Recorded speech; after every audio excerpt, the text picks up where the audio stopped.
Hey, welcome to another edition of Let's Talk Music Richmond, and I'm here today with with a very special person, and Charles is always special, but I'm here with a special person, and I'm gonna let Charles introduce her, but she's still special to me too, so I had to get that in. Well, and I'm gonna introduce my partner Charles Mann over there, and let him introduce my friend down there. All right. Well, this special guest today is extremely special with me as well. We go back such a long ways, but we also have a direct family connection. We go back quite a ways.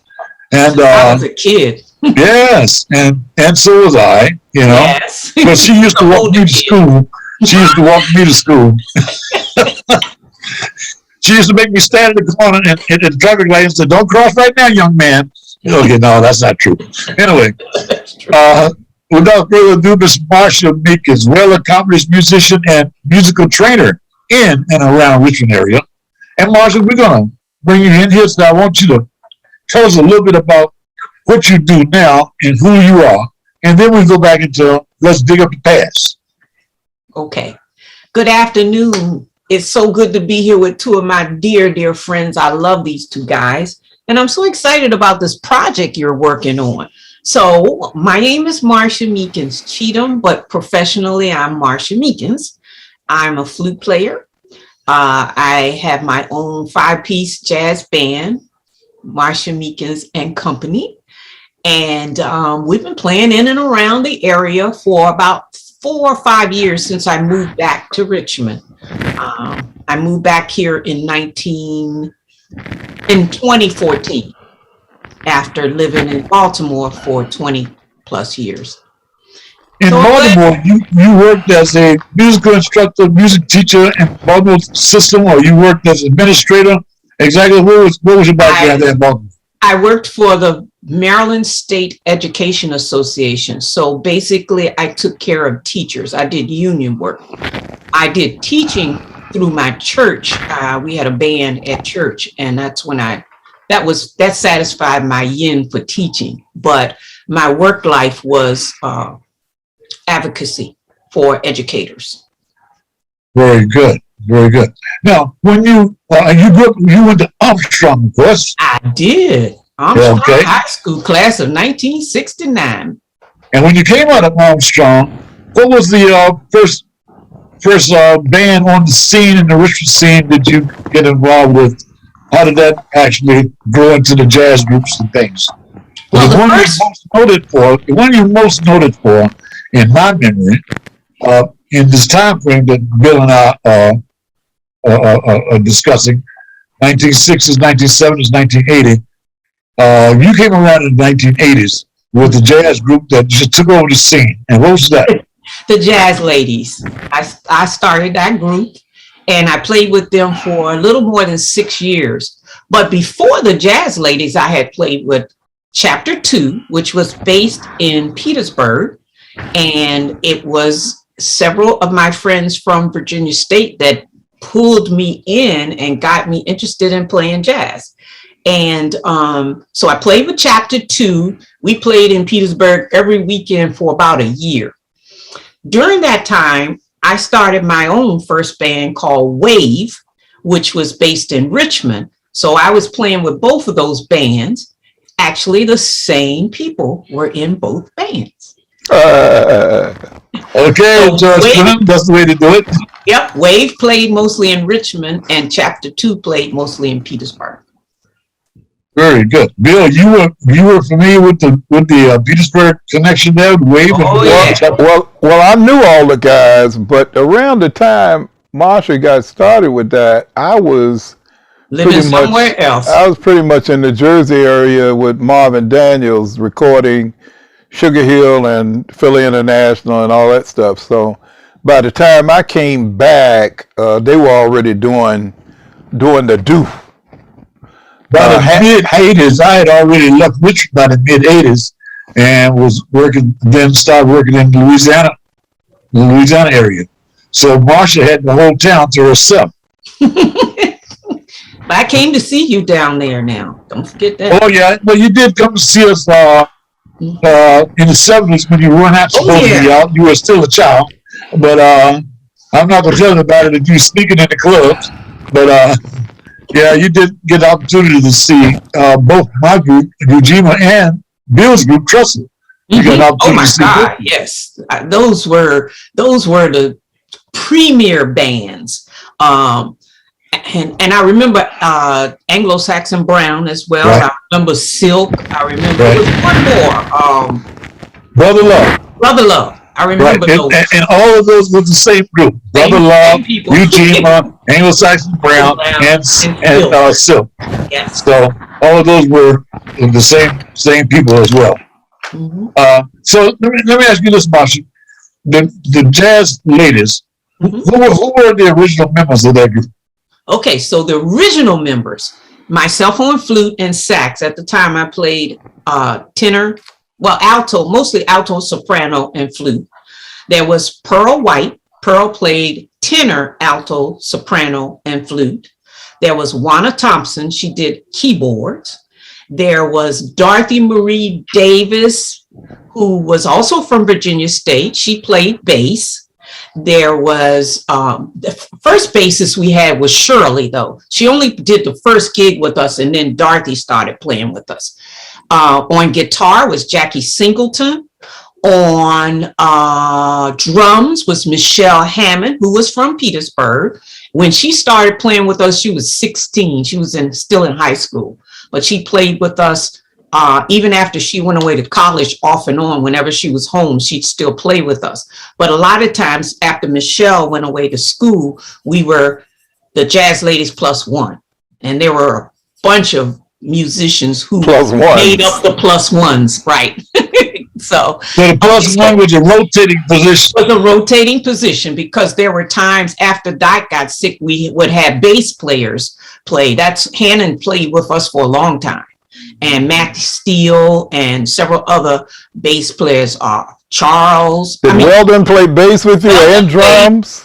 Weldon played drums with us. You were teaching in the Richmond School System for a while.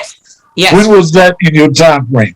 19 years I taught in Richmond from 1975 to 1994 when I left for good. I left the first time in 92 when I moved out to Kansas, and I did field training for my UNICEF director job that I got later. So I lived in Kansas in 92, and then I came back and I taught for another year. And then in 94, I moved to Maryland for good. For a year or two or whatever, I was his assistant. Marsha was my assistant band director at Kennedy. Yes. All right. And I ended up with a lot of my students that I had started. Yeah, a lot of the kids that she started were in the band. Yeah. But she convinced her that she didn't want to be a marching band director because she was going to say, nah. It was that parade that Marsha and I did determined the fact that I was leaving the band director profession. Who were the band directors before you guys got there at Kennedy? At Kennedy, it was Lloyd Ricks before. Lloyd Ricks. Yeah. What about after you guys left? Well, now, but let's stay with Armstrong now. While I was at Kennedy, I came in. Well, the whole story is that Marsha was my role model. She was my mentor because when I worked in Petersburg as band director at Peabody, right, and got riffed. I mean, got laid off. Yeah. And so I came. Nelson Lawson called me up and hired me to work at Kennedy. Mm-hmm. Lloyd Ricks had gotten killed in a car accident earlier that year. Right. Mm-hmm. But Marsha was like the dean. Well, I'll tell you why, Charles. Because Nelson didn't tell me I had to teach elementary band too. He said, Bill, I'm hiring you to come teach at Kennedy High School. All right, so I show up and they go, oh, I forgot. You got two elementary schools too. I'm going like, oh, say what? What'd you say? I really want this job. Okay. And Marsha did elementary, But so we all worked in Church Hill together. Yes. So she was like the dean of the Church Hill Elementary School band Every directors. school in Church Hill, at some point, I taught it. Every high school, every middle school, right. every elementary school. Because she knew. So you were the Johnny Payton Yes. of Church Hill. Yes. They got all the kids started on the song Fuchs and Beyond. Yes. Okay. But by then we were using the recorder. You I started recorded, in third grade on the recorder, and then fourth, fifth, they switched to band and string instruments. Now, at that time, I was one of the only people teaching band and strings because I grew up playing both. Most of them either taught strings or they taught band, but they kept making, they were like, well, you can do it. I was, but see, she only taught elementary at the time. So when I first got there, it was Nat Lee at Armstrong, Marsha, and myself. We covered Church Hill. See, Marsha did Bellevue and Chimborazo and George Mason, and then Nat did one or two, and I had Fairfield, Woodville. Yeah. And I guess Nat had Whitcomb and not Mosby, but something else. Yeah. Then Charles Newton came in. Yes. And when Nat quit and said he couldn't take it no more, Newt took over. So we still had, and the beautiful thing about it is we had this thing called Bands on Parade every year. Yes. Where all the elementary bands would combine from Church Hill and play down at 6th Street Marketplace or the Dell or wherever. So Marsha was like our coordinator. Make sure that they dress and make sure that they know how to sit properly. She was telling us, she was schooling us on what we need to make sure these little elementary kids knew. And it was great having her there because she, most of us were thinking we were going to be high school, college band. And elementary was never on their radar. How to sight read, But our band directors made sure we could sight read. Oh my God, Maurice was on top about that. Maurice Williams, oh yes, he was really, the whole time in Armstrong. I did the marching band 1 year and led this big protest about how old uniforms were, and I refused to wear it again. And so I did concert band from that point on. But Maurice was really a stickler about reading. But weren't you in the orchestra too? The orchestra, yes. Because you sat behind me. I did concert band and orchestra. I said right there behind you. Yeah. Yeah, I played viola. Yeah. And I was in the orchestra as well. Johnson played cello. So between you and Butch, you all always tuned my instrument because I was afraid I'd pop my strings. Marsha was like a little sister to me, bro. Yep. My whole life I've been his little sister. Oh yeah. Yes, awesome. Indeed. Yeah, my mom and dad know him. Oh yeah. And her brother is married to one of my sisters. Right. Full disclosure. Full disclosure, yes. And they met in the band in high school. At Armstrong or at Kennedy? At Kennedy. At Kennedy, right. Kennedy. Yeah. Just like my husband and I met in the band in high school. I didn't know that Davey was in the band till I saw that picture on Facebook just yesterday. And it was some of the guys from the class of 69 in the band. It was a band reunion picture from 69. Him and his buddies. Right, him and his buddies. And I realized, I said, oh, Marsha knew Davey back in the day. Oh, yeah. Since 10th grade. Okay, cool. Yeah. All right, well, Marsha, we got one question. I don't know if we should. Well, let me ask you this question. One of the things we ask people who have joined us is to name your most memorable experience as a musician, whether it was traveling somewhere, who you met, who you played with.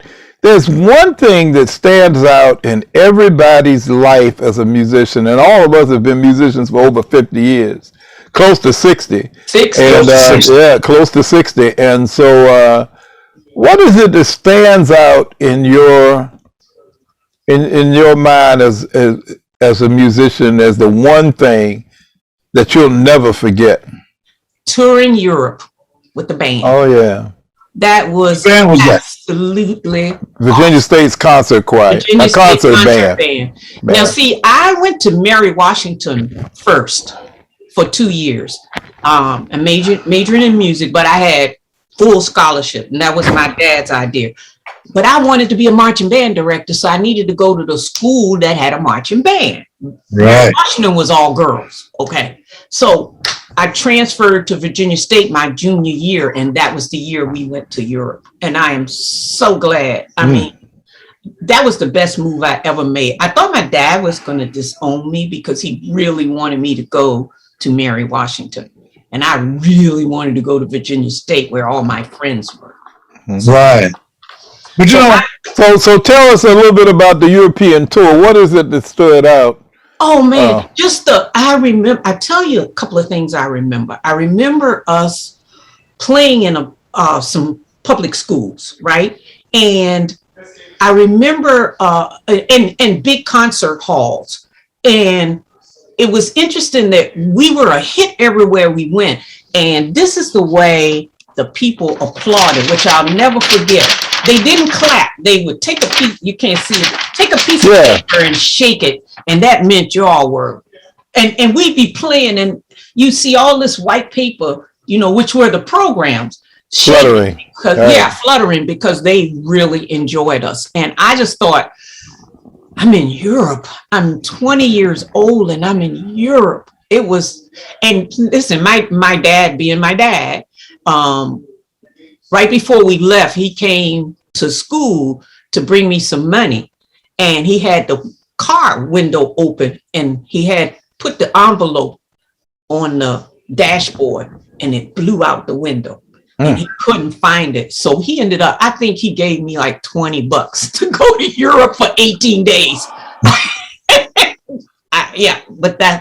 And my grandfather ended up giving me $100.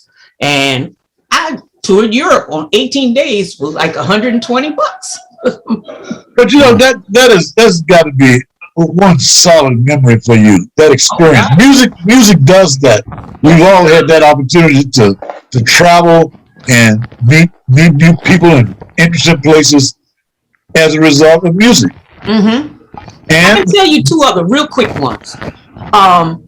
When I was active in the Virginia Education Association before I moved to Maryland, they used to have these big conventions every year. And one year I did the national, you know, they always have somebody sing the national anthem.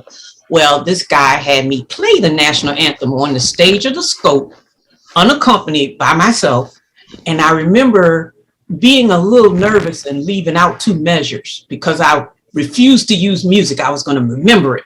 And I left out two measures. I'll never forget that. And then also playing at the Hampton Coliseum where the jazz ladies, we opened the show for Najee for Hampton's homecoming one year. Oh, that was nice. Yeah. Oh, that's good. And I saw Najee like 2 years ago at Tin Pan Alley. And I got to talk to him because some guys I knew from Baltimore were playing with him. And I said, do you remember doing Hampton's homecoming in the mid 80s and this all girls band opened for you? He was like, yeah, I remember that. I said, I was the flute player. He's like, man, y'all were good. And so we're talking 30 some years ago. Yeah, he's a nice guy too. He's a nice guy. Yeah, very nice. And that we like to discuss for a moment is the people who have passed on. We like to always mention a name or somebody that you know in music for over the years here. You know, y'all mentioned the gentleman with the one of the band directors over there, Lloyd Ricks. Yeah, he was a sax player. Mm-hmm. So you know, people like Mr. Payton and Mr. Williams, Tuscan Jasper. Yeah, people like the touched your life that have been part of your music life. Okay. Who comes to mind? Roy Singleton. He was my band teacher after Mr. Williams. Mr. Williams, I used to go to his house on Saturday mornings and take viola lessons because Mr. Williams was a viola player. Yes. You know that. He's a string guy. He was a string guy. He's a string guy, yeah. Go to his house on Saturday mornings, take the bus over the north side and take private lessons from him. But Mr. Williams, Mr. Payton, Mr. Monchaloff and Mr. Singleton. Those were the band directors that I worked with. Mr. Dave Williams, taught at the elementary school I went to, but I didn't start until 7th grade back at George Mason, so I never had him as a teacher. He had, Glenroy was in, and I grew up together. He was in my class. He started Glenroy. And then Glenn had Mr. You're the second person that mentioned to me George Mason having a 7th grade. Oh my gosh, I had a big band. Yes. Ronnie Luther Smith had mentioned that. Was the first 7th graders ever played the Armstrong Walker game. Yes. When I was in 7th grade, we played at the Armstrong Walker Classic, and that was a big deal.